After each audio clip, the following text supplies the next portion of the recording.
Assalamualaikum warahmatullahi wabarakatuh.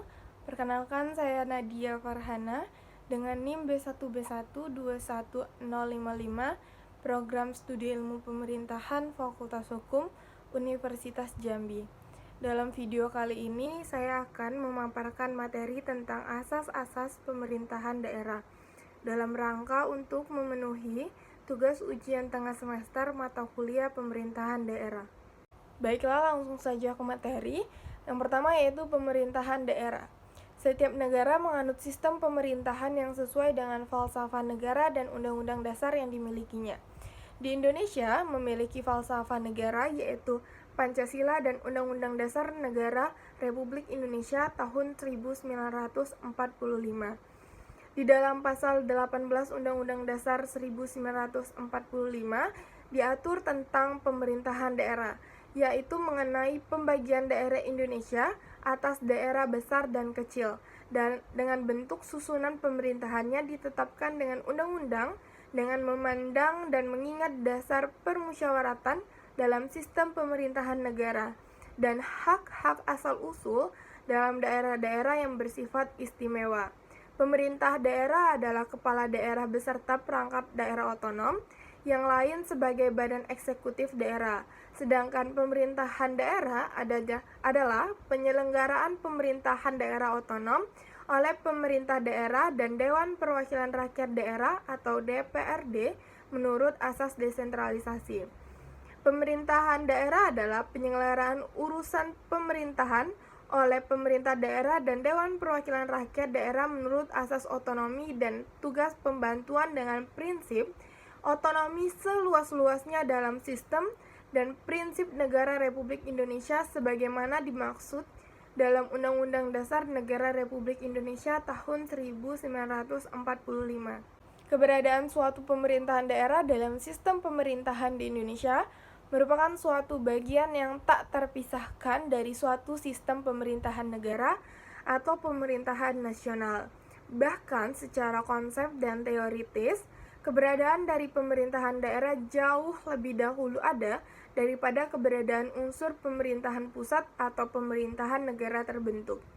Di Indonesia, pemerintah daerah provinsi, pemerintah daerah kabupaten atau kota diberikan kewenangan untuk mengatur dan mengurus urusan daerah menurut asas pemerintahan daerah.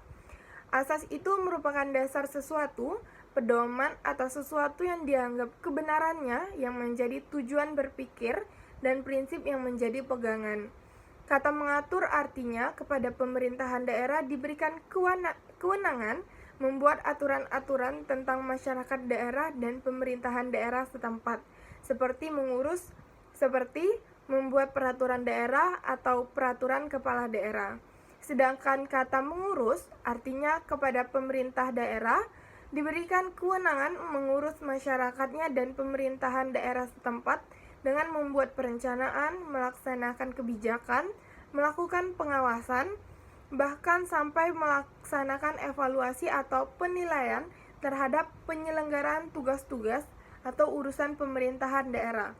Sehingga pemerintah daerah pada intinya memiliki kewenangan utuh melaksanakan manajemen pemerintahan daerah. Dengan tak terpisahkannya dari suatu sistem pemerintahan negara, dengan demikian pula asas penyelenggaraan pemerintah berlaku juga dalam penyelenggaraan pemerintahan daerah, termasuk pula asas-asas penyelenggaraan pemerintah daerah sesuai dengan ketentuan peraturan perundang-undangan tentang pemerintahan daerah. Dekonsentrasi dan tugas pembantuan diselenggarakan karena tidak semua wewenang dan tugas pemerintahan dapat dilakukan dengan menggunakan asas desentralisasi. Di samping itu, sebagai konsekuensi, negara kesatuan memang tidak dimungkinkan semua wewenang pemerintah didesentralisasikan dan diotonomkan sekalipun kepada daerah. Adapun yang menjadi urusan pemerintahan daerah berdasarkan asas umum pemerintahan ada 3, yaitu yang pertama bidang legislasi, yaitu atas prakarsa sendiri membuat peraturan daerah atau perda dan peraturan kepala daerah yang meliputi perda provinsi, kabupaten atau kota dan peraturan kepala daerah yang meliputi peraturan gubernur dan atau peraturan bupati atau wali kota. Yang kedua yaitu masalah perimbangan keuangan antara pemerintah pusat dan pemerintah daerah adalah suatu sistem keuangan yang adil, proporsional, demokratis, transparan, dan bertanggung jawab dalam rangka pendanaan penyelenggaraan dekonsentrasi dan tugas pembantuan. Yang ketiga yaitu perencanaan APBD adalah rencana keuangan tahunan pemerintah daerah yang ditetapkan dengan peraturan daerah.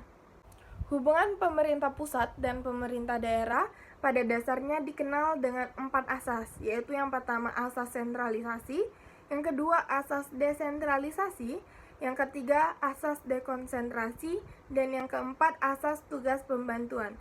Tentu saja, asas-asas ini memiliki ciri-ciri, kekurangan, dan kelebihan masing-masing.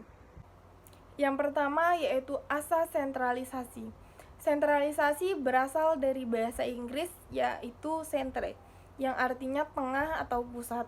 Menurut Kamus Besar Bahasa Indonesia, sentralisasi adalah penyatuan segala sesuatu ke tempat yang dianggap sebagai pusat. Dalam sistem pemerintahan, sentralisasi adalah penyelenggaraan pemerintah sepenuhnya diatur oleh pemerintah pusat. Pemerintah daerah menjalankan kebijakan yang digariskan oleh pemerintah pusat. Sentralisasi akan berkaitan dengan wewenang pemerintahan.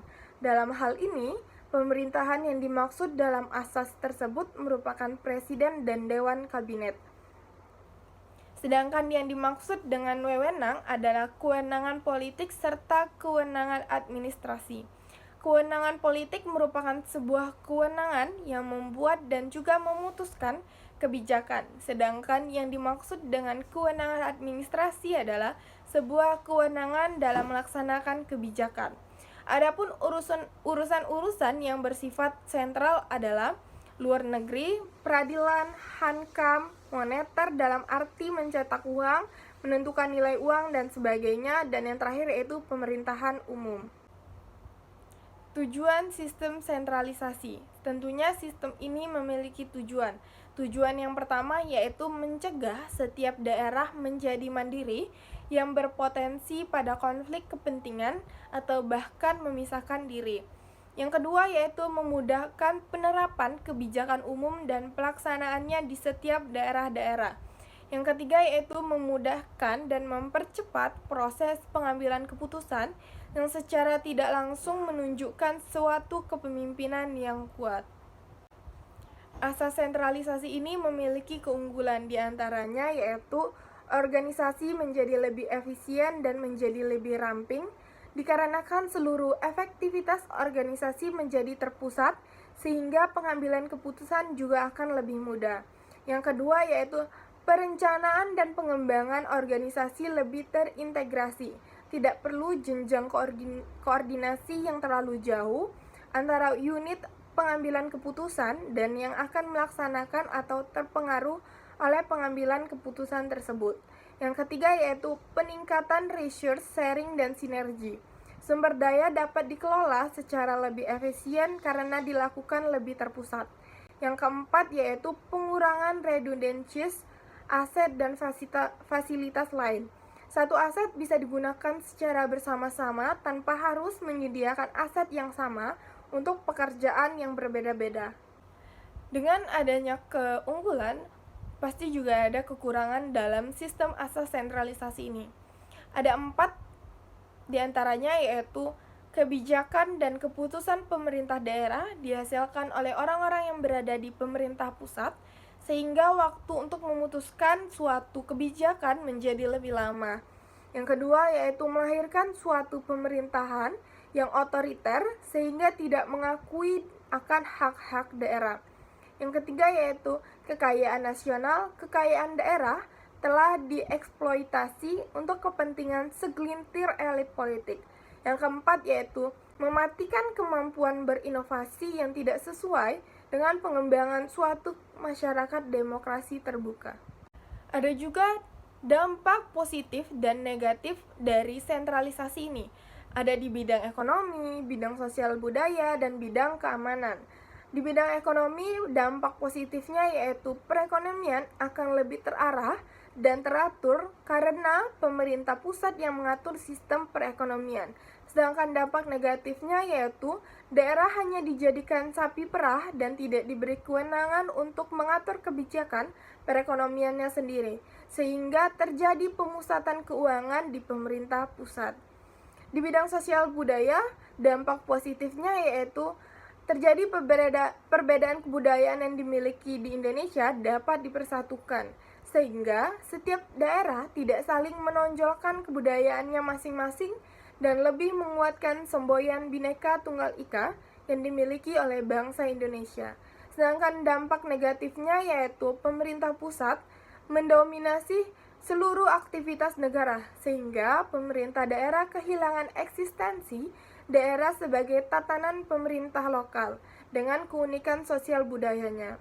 Keadaan ini dalam jangka waktu yang panjang mengakibatkan ketergantungan kepada pemerintah pusat yang pada akhirnya akan mematikan kreasi dan inisiatif lokal untuk membangun lokalitasnya. Di dalam bidang keamanan, dampak positifnya yaitu keamanan akan lebih terjamin dan jarang terjadi konflik antar daerah yang bisa mengganggu kestabilitas keamanan nasional Indonesia. Sedangkan dampak negatifnya yaitu menonjolkan organisasi kemiliteran, sehingga organisasi militer memiliki hak yang lebih dibanding organisasi yang lain. Yang kedua yaitu asas desentralisasi. Istilah desentralisasi berasal dari bahasa Latin yang berarti de yang artinya lepas dan sentrum yang artinya pusat. Sehingga desentralisasi berarti melepaskan dari pusat, perangkat pelaksanaannya adalah perangkat daerah itu sendiri. Asas desentralisasi adalah penyerahan wewenang pemerintahan oleh pemerintah kepada daerah otonom untuk mengatur dan mengurus urusan pemerintahan dalam sistem negara kesatuan Republik Indonesia.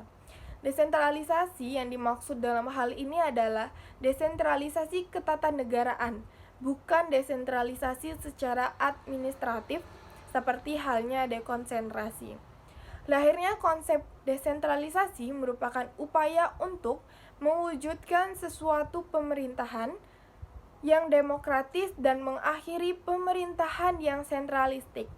Pemerintahan sentralistik menjadi tidak populer karena telah dinilai tidak mampu memahami dan memberikan penilaian yang tepat atas nilai-nilai yang hidup dan berkembang di daerah.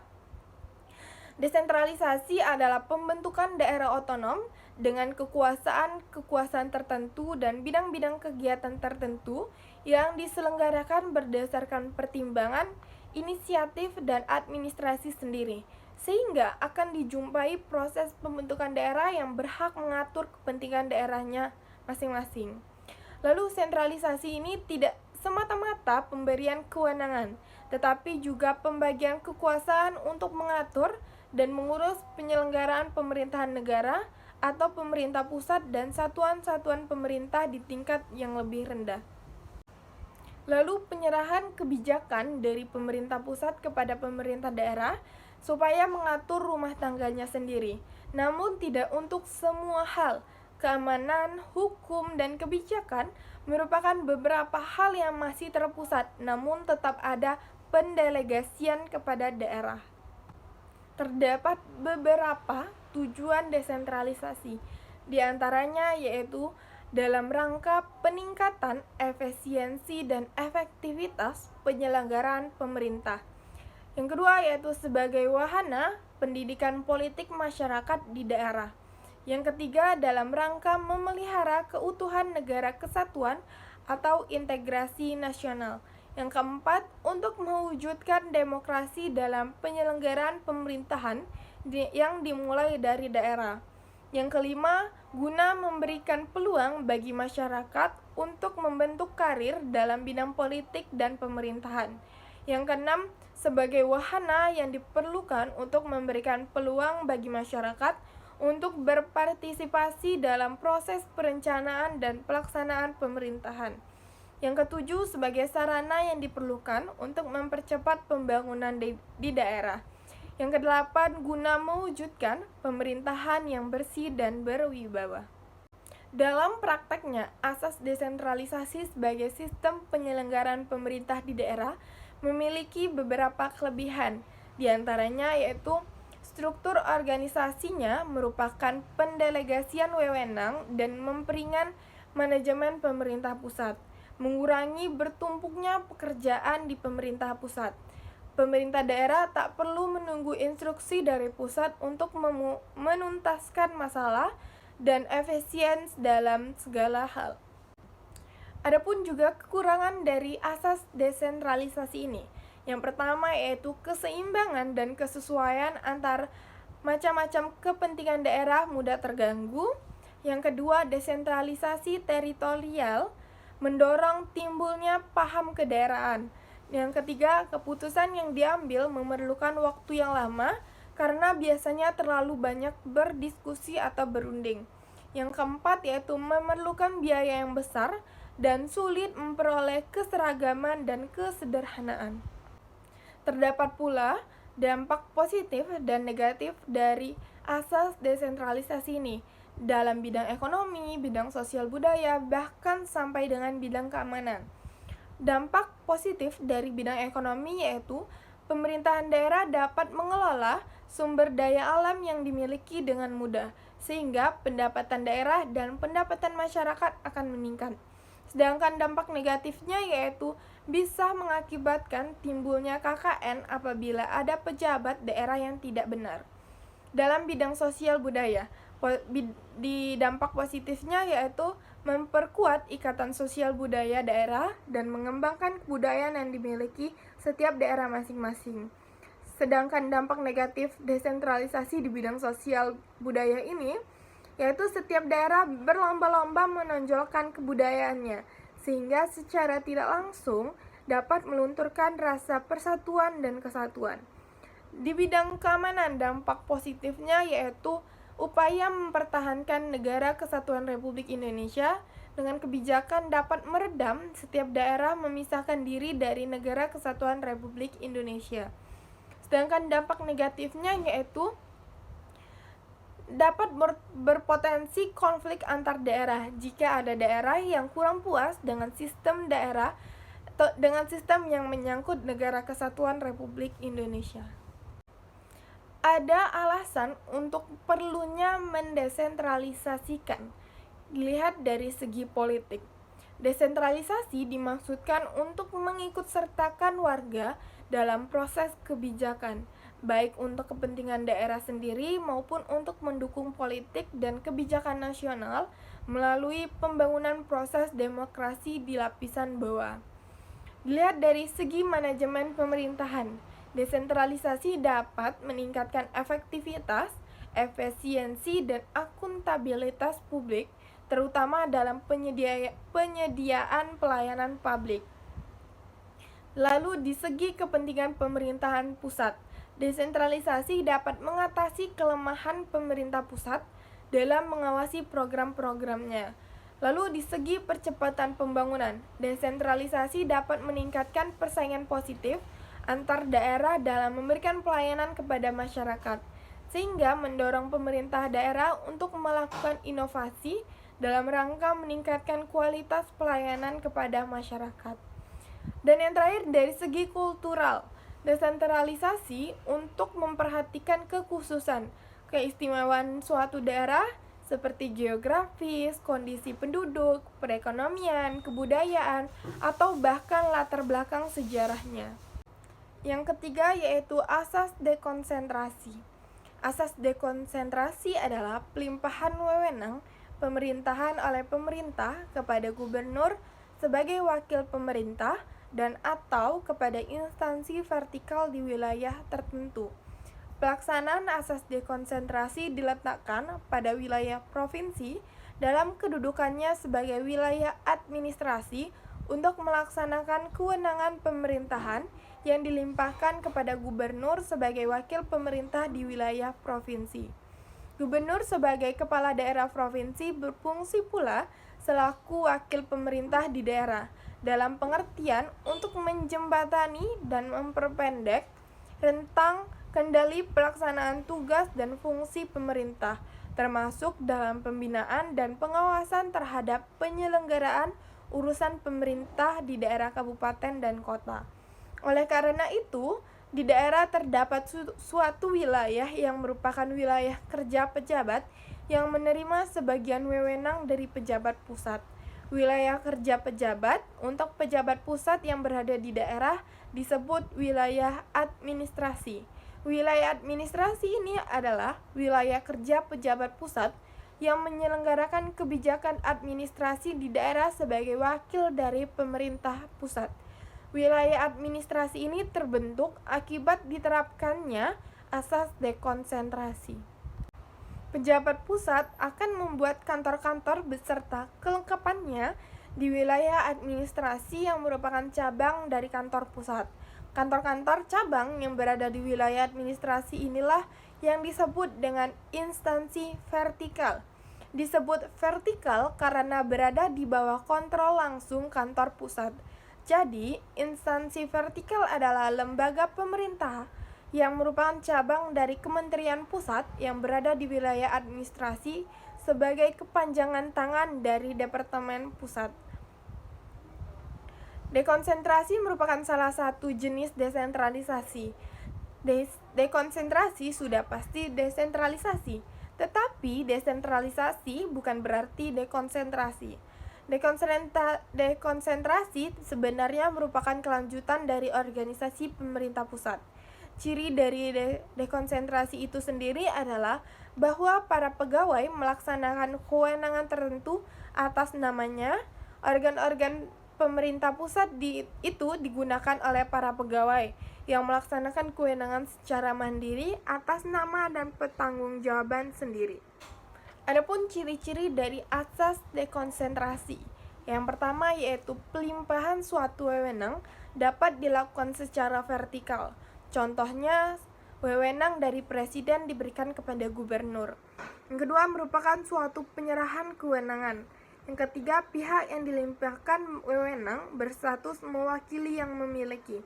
Yang keempat, wewenang sehingga ia tidak memegang tanggung jawab sendiri. Yang kelima, penerimaan wewenang adalah daerah otonom.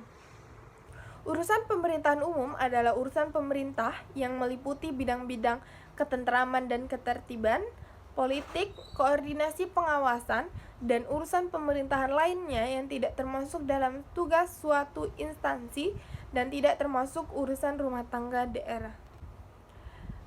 Ada banyak sekali tujuan dari asas dekonsentrasi. Di antaranya yaitu terpeliharanya keutuhan Negara Kesatuan Republik Indonesia. Yang kedua, terwujudnya pelaksanaan kebijakan nasional dalam mengurangi kesenjangan antar daerah. Yang ketiga, terwujudnya keserasian hubungan antar susunan pemerintahan dan antar pemerintahan di daerah. Yang keempat, teridentifikasinya potensi dan terpeliharanya keanekaragaman sosial budaya daerah. Yang kelima, terciptanya komunikasi sosial kemasyarakatan dan sosial budaya dalam sistem administrasi Negara Kesatuan Republik Indonesia. Tercapainya efisiensi dan efektivitas penyelenggaraan pemerintahan, serta pengelolaan pembangunan dan pelayanan terhadap kepentingan umum masyarakat. Dekonsentrasi ini memiliki keunggulan 4 diantaranya, yaitu dekonsentrasi adalah suatu alat yang dapat dikatakan efektif dengan tujuan menjaga kesatuan dan integritas nasional. Lalu dekonsentrasi dapat membantu mengamankan suatu kegiatan pelaksanaan kebijakan nasional dalam bidang ekonomi, administrasi, atau bahkan politik. Lalu secara politis, dekonsentrasi juga dapat meminimalisir keluhan di setiap daerah terhadap kebijakan yang telah dibuat pemerintah pusat. Dan yang keempat, memungkinkan terjadinya kontak secara langsung antara pemerintah dengan rakyat. Asas dekonsentrasi ini memiliki kekurangan. Yang pertama yaitu keserasian dan keseimbangan antara semua kepentingan daerah cenderung lebih mudah terganggu, menimbulkan fanatisme pada setiap daerah, struktur pemerintahan bertambah kompleks sehingga koordinasi semakin sulit, lalu biaya yang dibutuhkan besar. Adapun ciri-ciri pelaksanaan dari asas dekonsentrasi ini, yaitu delegasi kewenangan, Lalu kewenangan tetap melekat pada institusi dan atau pejabat pemberi delegasi kewenangan. Lalu disediakan dana dari instansi pemberi tugas. Lalu personil pelaksanaan adalah dari instansi pemberi tugas tetapi ditugaskan di luar pusat. Yang keempat ada asas tugas pembantuan. Tugas pembantuan dalam bahasa Belanda disebut medebuin. Asas tugas pembantuan adalah penugasan dari pemerintah kepada daerah atau desa, dari pemerintah provinsi kepada kabupaten atau kota dan atau desa, dari pemerintah kabupaten kota kepada desa untuk melaksanakan tugas tertentu. Tugas pembantuan ini dapat diartikan sebagai pemberian kemungkinan kepada pemerintah pusat atau pemerintah daerah yang tingkatnya lebih atas untuk dimintai bantuan kepada pemerintah daerah atau pemerintah daerah yang tingkatnya lebih rendah. Pada hakikatnya, tugas pembantuan merupakan pelaksanaan kewenangan pemerintah pusat atau pemerintah daerah atasannya. Maka, sumber pembiayaan dari level pemerintah yang menugaskan. Untuk itu, sumber pembiayaan bisa berasal dari APBN atau APBD, pemerintah yang menugaskan. Kewenangan yang diberikan kepada daerah adalah kewenangan yang bersifat mengurus. Sedangkan kewenangan mengaturnya tetaplah menjadi kewenangan pemerintah pusat. Tugas pembantuan yang diberikan oleh pemerintah provinsi sebagai daerah otonom kepada kabupaten atau kota dan atau desa meliputi sebagian tugas-tugas provinsi. Antara lain adalah bidang pemerintahan yang bersifat lintas kabupaten dan kota, serta sebagian tugas pemerintahan dalam bidang tertentu lainnya, termasuk juga sebagian tugas pemerintah yang tidak atau belum dapat dilaksanakan oleh kabupaten atau kota. Tugas pembantuan yang diberikan oleh pemerintah kabupaten atau kota kepada desa mencakup sebagian tugas-tugas kabupaten atau kota di bidang pemerintahan yang menjadi wewenang kabupaten atau kota. Tugas pembantuan diselenggarakan karena tidak semua wewenang dan tugas pemerintahan dapat dilakukan dengan menggunakan asas desentralisasi dan asas dekonsentrasi. Pemberian tugas pembantuan dimaksudkan untuk meningkatkan efisiensi dan efektivitas penyelenggaraan pemerintahan, pengelolaan pembangunan, dan pelayanan umum. Tujuan pemberian tugas pembantuan adalah memperlancar pelaksanaan tugas dan penyelesaian permasalahan serta membantu penyelenggaraan pemerintah dan mengembangkan pembangunan bagi daerah dan desa. Penerapan asas tugas pembantuan dalam pembangunan di daerah bertujuan agar keterbatasan jangkauan aparatur pemerintah pusat dapat ditanggulangi melalui kewenangan aparatur daerah. Daerah berhak menetapkan kebijakan daerah dalam melaksanakan tugas pembantuan. Kebijakan daerah yang dimaksud hanya terkait dengan pengaturan mengenai pelaksanaan tugas pembantuan di daerahnya. Adapun tujuan tugas pembantuan yaitu untuk lebih meningkatkan efektivitas dan efisiensi penyelenggaraan pembangunan serta pelayanan umum kepada masyarakat, dan untuk memperlancar pelaksanaan tugas dan penyelesaian permasalahan serta membantu mengembangkan pembangunan daerah dan desa sesuai dengan potensi dan karakteristiknya. Adapun ciri-ciri pelaksanaan dari tugas pembantuan ini yaitu kewenangan tetap melekat pada instansi pemberi tugas, lalu disediakan dana, sarana, dan prasarana, serta personil yang diperlukan. Lalu bukan transfer kewenangan maupun delegasi kewenangan, melainkan pemberian bantuan pelaksanaan tugas yang bersifat operasional. Kewenangan tetap melekat pada instansi pemberi tugas, dan personil pelaksanaan sebagian besar adalah dari institusi pemberi tugas. Pelaksanaan tugas pembantuan untuk urusan pemerintah yang dapat ditugaskan dari pemerintah pusat kepada pemerintah provinsi atau kabupaten atau kota atau pemerintah desa merupakan sebagian urusan pemerintah di luar 6 urusan yang bersifat mutlak yang menurut peraturan perundang-undangan ditetapkan sebagai urusan pemerintahan daerah. Urusan pemerintahan absolut atau mutlak meliputi 6, yaitu politik luar negeri, pertahanan, keamanan, justisi, moneter, dan fiskal nasional, serta agama. Dengan kata lain, tugas pembantuan yang dapat dilakukan adalah urusan pemerintahan di luar keenam urusan pemerintahan yang mutlak tadi. Pelaksanaan tugas pembantuan ini dapat dilakukan melalui suatu keputusan kepala daerah dan dapat juga dilakukan melalui peraturan. Sekian penjelasan saya mengenai asas-asas pemerintahan daerah yang meliputi 4 asas yang telah tadi saya jelaskan, yaitu asas sentralisasi, asas desentralisasi, asas dekonsentrasi, bahkan asas tugas pembantuan. Tentu saja asas-asas ini memiliki kelebihan dan kekurangannya masing-masing. Dan saya akhiri, apabila ada salah kata dalam penyampaian saya mohon maaf. Saya akhiri, wassalamualaikum warahmatullahi wabarakatuh.